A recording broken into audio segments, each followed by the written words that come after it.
दिल्ली के deputy CM Manish Sisodia के जो घर कार्रवाई मनीष सिसोदिया जी के ऊपर हुई, ये पहली बार नहीं हमारे ऊपर छापा, सीबीआई का छापा, ईडी का छापा, कई बार हम लोगों के ऊपर छापे पड़ चुके। आपको याद होगा मुख्यमंत्री के दफ्तर पे सीबीआई का छापा पड़ा था, मनीष सिसोदिया के ऊपर पहले भी सीबीआई का छापा पड़ा था, सत्येंद्र जैन के ऊपर पहले भी सीबीआई का छापा पड़ा था, 40-40 विधायकों को पकड़ के जेल में डाला, एफआईआर की, बाद में उनको कोर्ट ने बरी किया। तो ये सुंगलू कमेटी एक बनाई थी, 400 फाइलों की जांच कराई, बाद में कह दिया कहीं कुछ नहीं निकला। तो ये बात साबित होती है कि किस तरीके से बदले की भावना से, दुर्भावना से आप कार्रवाई कर रहे हैं मनीष सिसोदिया के खिलाफ। मैं बताना चाहता हूं, मनीष सिसोदिया वो शिक्षा मंत्री हैं जिनके बारे में कल न्यूयॉर्क टाइम्स, अमेरिका का अखबार, प्रथम पृष्ठ पे खबर छापता है उनके शिक्षा मॉडल के बारे में, उनकी शिक्षा क्रांति के बारे में, केजरीवाल के मॉडल के बारे में। तो दिल्ली की शिक्षा क्रांति की ख्याति पूरी दुनिया में फैल रही है, इस बात से ये लोग घबराए हुए हैं और इसलिए हमारे स्वास्थ्य मंत्री को जेल में रखा है, हमारे शिक्षा मंत्री के ऊपर सीबीआई का छापा पड़ रहा है। इनको भ्रष्टाचार के खिलाफ नहीं लड़ना है, नरेंद्र मोदी जी को केजरीवाल और विपक्ष के खिलाफ कार्रवाई करनी है, इनको भ्रष्टाचार के खिलाफ कोई कार्रवाई नहीं करनी। इनको सिर्फ और सिर्फ एक दुर्भावना से विपक्ष के लोगों को, आम आदमी पार्टी को, अरविंद केजरीवाल जी को परेशान करना है। सर, जो पॉलिटिकल वेंडेटा की आप बात कर रहे हैं, हमने खुद भारतीय जनता पार्टी के कई नेताओं से इस बारे में बात की, ये सवाल भी पूछा पॉलिटिकल वेंडेटा को लेकर के। उनका ये कहना है कि एक्साइज पॉलिसी में गड़बड़ी थी, तभी तो एक्साइज जो लाइसेंस। अच्छा, जो जहरीली शराब से मौत हुई 100 से ज्यादा लोगों की गुजरात में, उसमें कोई कार्रवाई किया भारतीय जनता पार्टी ने?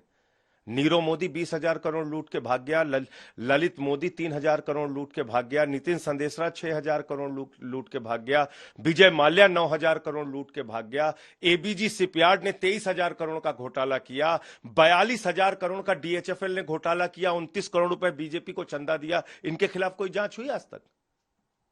येदुरप्पा के खिलाफ कोई जांच हुई? कोई सजा हुई उसको? रेड्डी ब्रदर्स पे कोई सजा हुई? व्यापम घोटाले में कोई सजा हुई?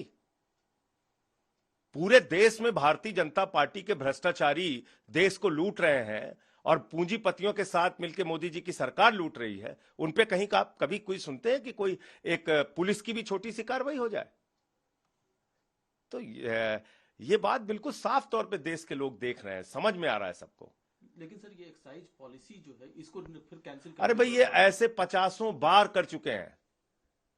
आप याद कीजिए, ऐसे ही चिल्ला रहे थे जब राजेंद्र कुमार के ऊपर छापा मारा था, बहुत बड़ा घोटाला मिल गया, बहुत बड़ा भ्रष्टाचार मिल गया, इतने फ्लैट, इतनी कंपनियां, कहां गया?